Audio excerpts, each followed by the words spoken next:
Welcome to SS TV 5 ప్రేక్షకులకు నమస్కారం. BRS పార్టీకి మరో షాక్.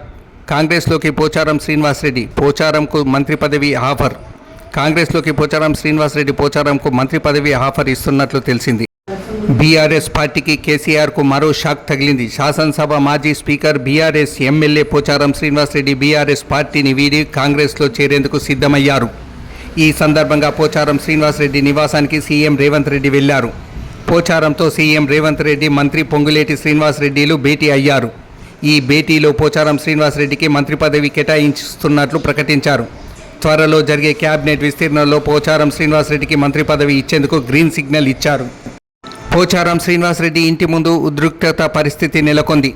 హైదరాబాద్లోని Banjara Hills BRS MLA Pocharam Srinivas Reddy ఇంటి ముందు బీఆర్ఎస్ నేతల ఆందోళన చేపట్టారు. సీఎం రేవంత్ రెడ్డి కాన్వాయ్ను అడ్డుకునేందుకు యత్నించారు. బీఆర్ఎస్ నాయకులను పోలీసులు అరెస్టు చేశారు.